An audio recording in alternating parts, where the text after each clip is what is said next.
Filología de la A a la Z. ¿Qué letra me queda? A, B, C, D, E... ¿La ñ? Pero la ñ no es una letra, ¿no? Nacho no tiene pilila, Nacho no tiene pilila, la tiene muy corta, eso dicen.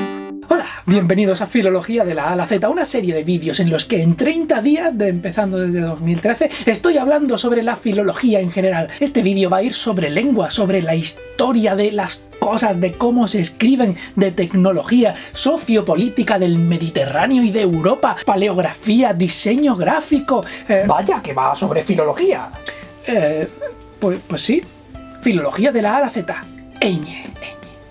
He decidido volver a esta sección con un vídeo rápido y corto. La ñ. ¿Por qué es la ñ? ¿Os acordáis del último vídeo que hice sobre paleografía de la I y la J? ¿Que por qué? ¿De dónde venía? Pues esto es lo mismo. La ñ es básicamente una ligatura de escriba. Tú tienes dos n's en un texto, pero como escribir es un rollo porque tienes que escribir con pluma muy despacito, pues decidían acorticharle el texto lo más posible, así que juntan dos n's y pones una rayica arriba que se parece a una n para decir como, es que aquí hay dos, y ya. No, hombre, rigor. Bueno, a ver, hay más cosas, pero básicamente es eso. Vamos al inicio del lenguaje. Esto de aquí es un ejemplo de protoescritura. Esto es una concha, la parte de delante, creo que se llama plastron, de tortuga, que se ha puesto al fuego, se ha calentado y le han salido grietas. Esas grietas se trazaban, pues como, vale, esto de aquí yo interpreto, el señor que lo interpretase o señora, esto de aquí parece un ojo, esto de aquí pues tiene toda la forma de una nutria, y esto de aquí pues aparentemente es un balón de Nivea, con lo cual no vayas a la playa. Eso es un ejemplo de protoescritura. Identificar formas, que es una cosa que tenemos ya de base en el cerebro, como, eso es una cara, no es un árbol, eso es una cara, no es un tigre. Esa capacidad de distinguir formas y distinguir patrones la aplicamos a la permanencia de un objeto. En este ejemplo estamos utilizando una imagen aleatoria que sale en una cosa de forma aleatoria que al final acabó fijándose en protoideogramas, que es como pues eso, las formas básicas, en plan ojo, cara, animal. Encontramos restos de este tipo de protoescrituras de parte, pues básicamente en todo el mundo se han encontrado,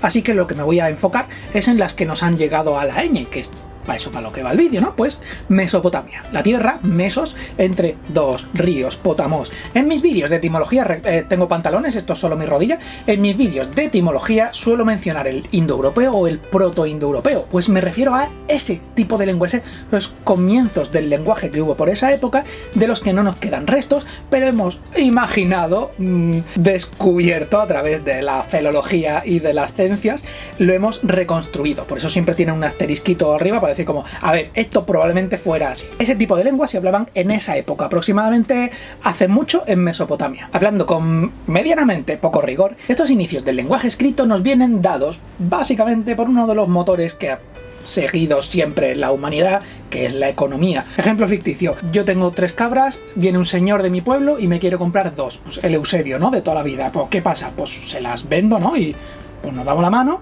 y nuestro honor y el recuerdo que tenemos los dos de, a ver, tú me dijiste 2, yo te digo, vale, ya está, es válido, un contrato. El señor del pueblo de al lado viene y me dice, mira, yo tengo en mi pueblo tenemos una mina de arcilla, así que te damos pues 1 tonelada de arcilla a cambio de pues 300 de las ovejas de tu pueblo. ¿Te fías? Vamos a dejarlo por escrito. Y ahí empieza. ¿Cómo se fija ese acuerdo que hemos tenido? Pues por ejemplo, esta imagen que es una bola de arcilla que tiene una especie de fichas dentro. Si hay alguna duda o alguna disputa sobre el acuerdo económico, se rompe la piedra y se cuentan las fichas que había dentro. Esto es un ejemplo de una abstracción de un concepto en un objeto físico. Son estas cosas que hacen que a los filólogos nos lata la patatita dentro, aunque después vivamos en la miseria y en la pobreza, ¿no? Y debajo de una cama. Bien, más adelante en esa metafórica línea de abstracción tenemos lo que ya hemos visto antes de las tortugas, que es los ideogramas, que son representar objetos en papel. Siguiendo el ejemplo ficticio de antes que hemos dicho, esto sería una cabra, porque se parece a una cabra, ¿no? Simboliza eso, equivale a una cabra. Y si quiero comprar 5 cabras, pues voy dibujando 5 cabras. Y ¿qué es lo que pasa? Pues que es bastante difícil y el símbolo a lo mejor pues se va un poquito. Así que de nuevo la economía, esta vez la economía de tiempo en juego, que es como, mira, hago 5 palitos y cabra. Eso quiere decir que hay 5 cabras. Acabamos de inventar las matemáticas. Acabamos de describir los números como concepto, ¿no? Como una cosa distinta de, pues ahí hay 5 vacas, aquí hay 5 vacas. ¿Y qué es lo que pasa varias generaciones después? Pues el tataranieto de ese señor transcribe este símbolo para decir cabra. ¿Por qué este símbolo? Pues porque es más sencillo hacerlo. ¿Cómo? Cuneiforme. ¿Y cómo llegamos de un dibujo a una representación aleatoria? Porque otro de los motores, que es la tecnología, es mucho más sencillo trazar cosas en arcilla con una forma estándar. Así que es más rápido y es más cómodo. ¿Pensabais que el diseño gráfico era de modernos? Mesopotamia, Babilonia, gente con un palito. Diseño gráfico. Y no solo hemos entrado en el diseño gráfico, que es importante, sino que hemos entrado en la historia. Lo que nosotros denominamos historia es como alguien ha escrito aquí, con lo cual nosotros podemos ver eso hace 10.000 años, como, mira, tan aquí, tan cerquita. Eso es la historia realmente. La historia, no sabían hablar. Historia, saben hablar. Es mentira, sabían hablar, pero ahora lo podemos ver, sí. Y de aquí a la ñ, sí, filólogo, pero no nos dejemos llevar por la emoción, que nos quedan como 10.000 años. Espérate. Perdón.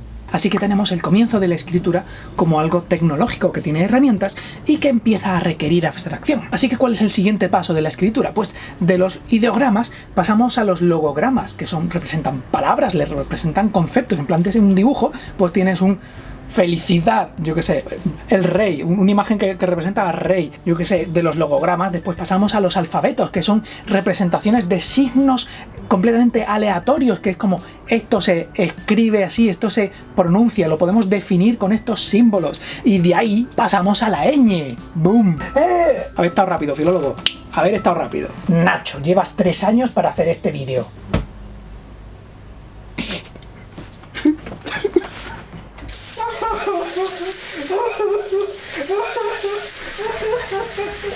Bien, sigo yo. En esta burda simplificación de Banfunfun, pues tendríamos primero ideogramas, que representan objetos. Ojo, vaca, flecha. Tal vez miles de años más tarde pasa a representar el sonido del objeto.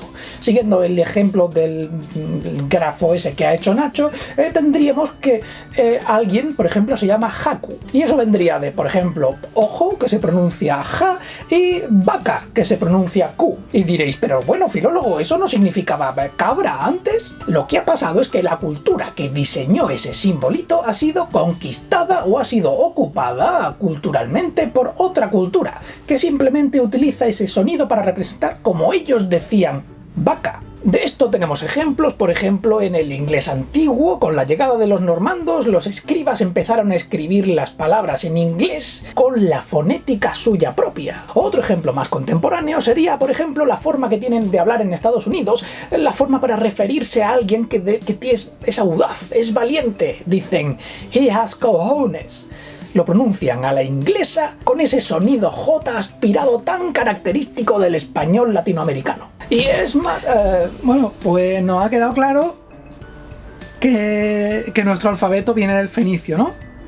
Vale. El fenicio fue adaptado por los etruscos, que a su vez fueron como asimilados por Roma, que a su vez fue una fuerza que lo importó a todo el resto del Imperio Romano. Y bueno, pues 1000 años después, otro tipo de fuerzas imperialistas hicieron que los latinos se hable por todo este mapa. Hay mucho más que contar a nivel histórico, pero yo creo que es más interesante a la hora de entender cómo hemos llegado a la ñ, hablar de tecnología. Volviendo a los ideogramas, según fue pasando el tiempo y el resto de alfabetos primigenios del mundo son una sucesión de rayicas. ¿Por qué?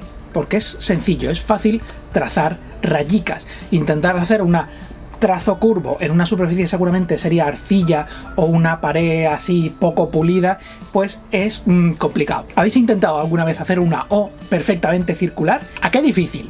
Hacer 500 O's es una de esas cosas que te mandan a hacer cuando haces caligrafía, y yo llevo 4 años haciendo caligrafía y no he conseguido que me salga una O igual que la otra O. Así que un señor escriba diría, a ver, por un palito o una sucesión de palitos es mucho más fácil de trazar, así que los trazos curvos y cosas más sofisticadas llegarían más tarde. Por ejemplo, las runas germánicas, que por cierto fueron un invento, una adaptación del alfabeto latino del primer siglo después de Cristo. Esos no tenían líneas horizontales en un primer momento, eran todo líneas verticales u diagonales. ¿Por qué? Por limitaciones de la tecnología que utilizaban en este momento. Esto es madera, ¿no? Bueno, esto es cartón corrugado, pero me sirve como perfecto ejemplo. Si trazas una línea, estás siguiendo la línea del pequeño cartón ondulado que está por aquí y puedes trazar tal vez una diagonal que te cuesta más, pero un círculo puedes cargarte el material. Así que cuando grababan en madera tenían que seguir la línea de la madera. Hay sistemas de escritura que fueron ganando en complejidad y no fue en todo el mundo igual. Y en la cuenca del Mediterráneo, que es de lo que estamos hablando ahora mismo, estuvimos escribiendo durante lo menos 1000 años más que los chinos en cosas como arcilla, madera, papiro y más tarde la super revolución tecnológica que fue escribir en pieles de vaca. Pero es que el papel está muy guay, pero las tablillas de arcilla eran muy útiles y muy prácticas y muy cómodas. ¿Por qué? Porque se pueden utilizar una y otra vez. La mayoría de las tablillas de arcilla que se han conservado han sido de forma accidental, porque las tablillas se escribían, se dejaban secar, cuando necesitabas reutilizarlas de nuevo, pues agüica, se escribe de nuevo. El siguiente avance serían las tablillas de cera. Sí, las tablets, pero de cera, que es básicamente una tabla con un pequeño marquito y cera de abeja o una mezcla de aceites y tal con cera, y eso se escribe con un palito. Ya está, o sea, es el equivalente a una pizarra Vileda, pero cagada por una abeja. El siguiente avance tecnológico vendría del útil de escritura mismo, la invención de el palito guay. A ver, esto no es técnicamente, no es el nombre concreto, pero si durante muchísimos años se ha estado escribiendo con un stylus, ahora el stylus está mojado en tinta. Básicamente eso, o sea, los bolis, las plumas estilográficas, las plumas de pluma, utilizando técnicas muy simples, con un cuchillito, se puede hacer que ese palito o este trozo de ave hueco acumule tinta dentro, con un pequeño reservorio de tinta que te permite a lo mejor escribir una línea de texto. Esto técnicamente, como 1000 años después, es lo mismo, es una pluma. Esto tiene una superficie plana que me permite hacer trazos gruesos y una parte afilada que me permite hacer líneas finitas. Y con esto consigues regularidad en el trazo. Y cuando tienes regularidad en el trazo, puedes a la vez cambiar la gordura del trazo, puedes hacer cosas como líneas curvas, puedes hacer cosas como horizontales, puedes hacer cosas como dibujar, ahora es más fácil dibujar que antes. Que por cierto, que esto en las películas se ve muy chulo y tal, pero cuando eres escriba lo primero que haces es quitarte la cosa esta que te está dando en la cara, se cortaban por aquí más o menos y le arrancaba la pluma, para tenerlo más parecido a una pluma. Ejemplo rápido y simple, haces una rajita al este, le haces así más o menos, ñaca. Básicamente es un cálamo, porque tiene un sitio donde se te va a quedar la tinta y una pequeña cosa para ir soltando la tinta. Tecnología con plátanos. Cuando uno piensa en el alfabeto latino, piensa en las letras romanas, piensa en las capitales que se veían en los templos y tal.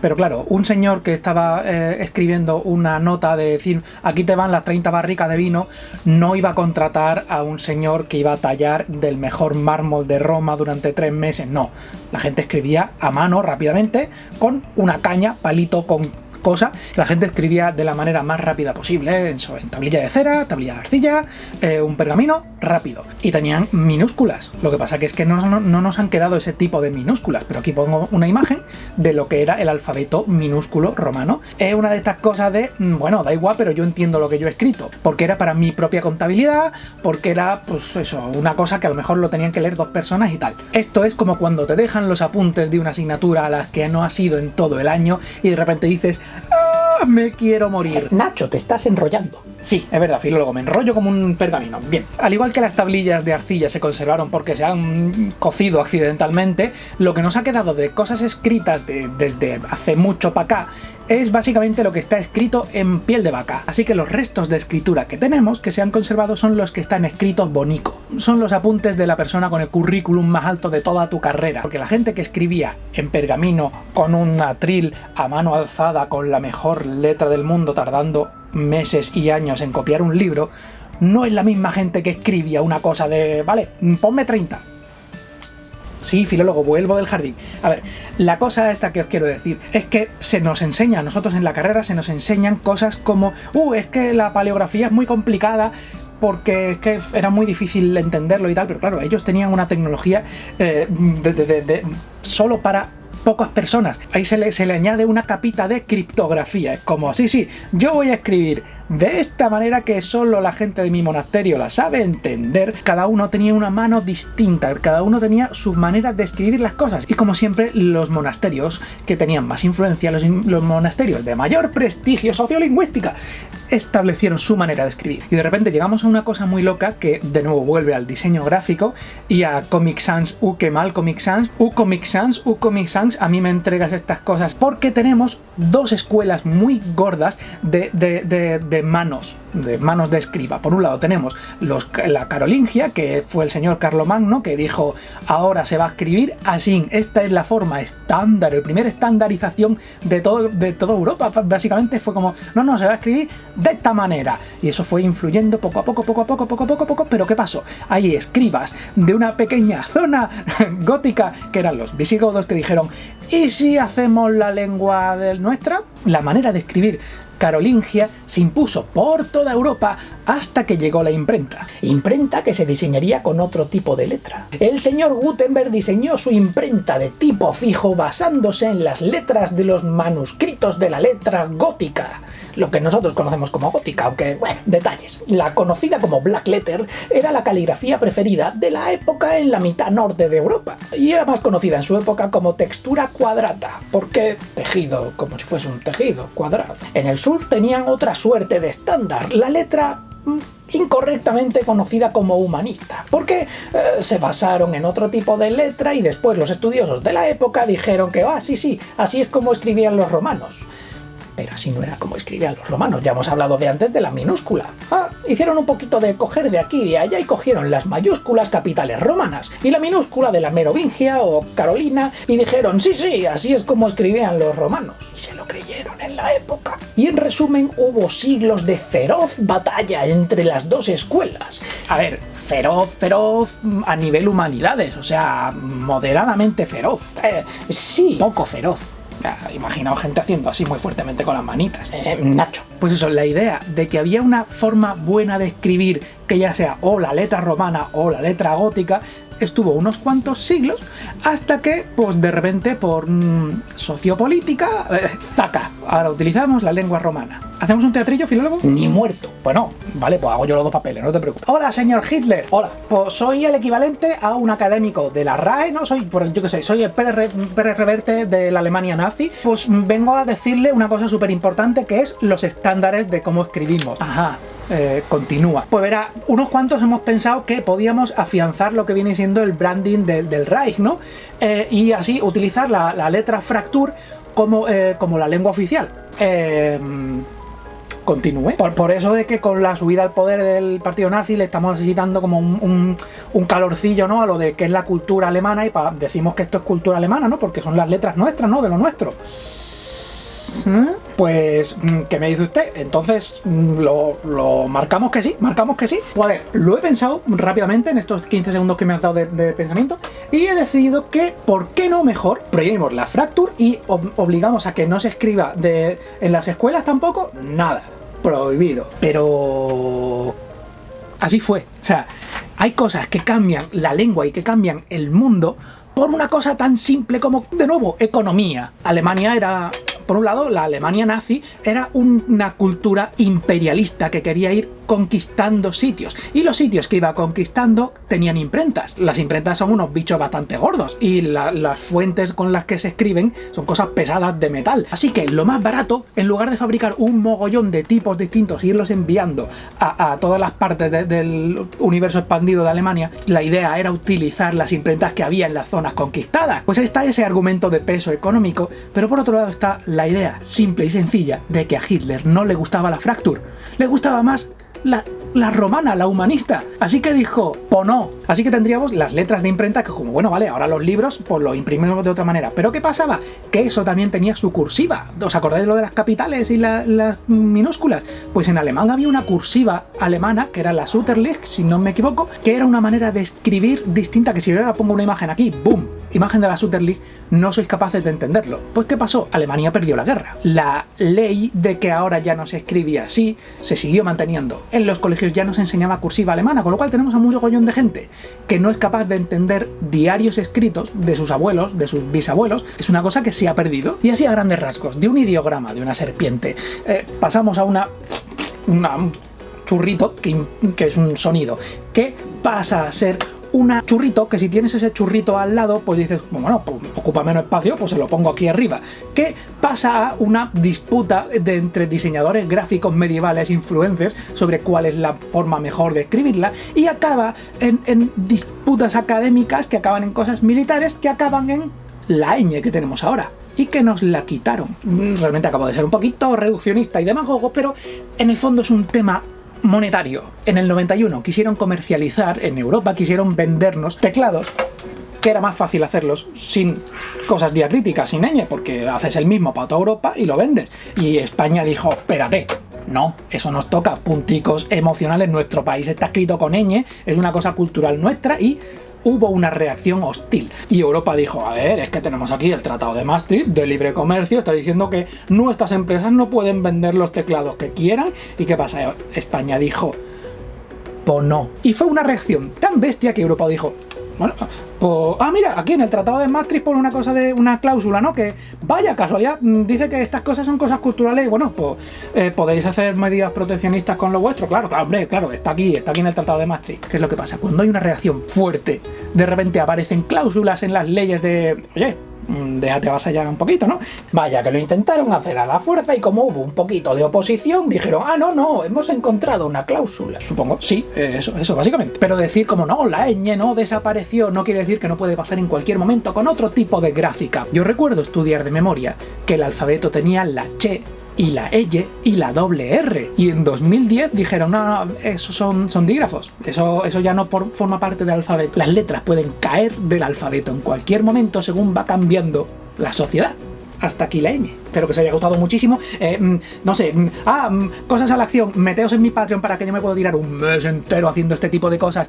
Que me he tirado un mes estudiando este vídeo. Lleva 3 años. Lleva 3 años porque no me atreví a hacerlo, porque había que estudiar mucho y he aprendido muchas cosas. He aprendido caligrafía por este vídeo. He aprendido a hacer plumitas con una cosa. He estudiado cosas muy fuertemente y gracias a Patreon me puedo permitir estar mucho tiempo estudiando cositas y llenarme páginas y páginas y páginas de cosas escritas en pluma, y me puedo comprar, se me ha caído el móvil, me puedo comprar plumitas, las plumas que me dan felicidad para poder hacer vídeos como, ay, estoy haciendo cosas con plumas, me las compro de los chinos, yo no me gasto el dinero de Patreon en cosas caras, estos vale como 3 euros cada una. Bien, ¿qué quiero decir con todo esto? Que filología de la A a la Z mola un mogollón. La siguiente, no sé cuál es letra, quién sabe qué letra hay después de la ñ.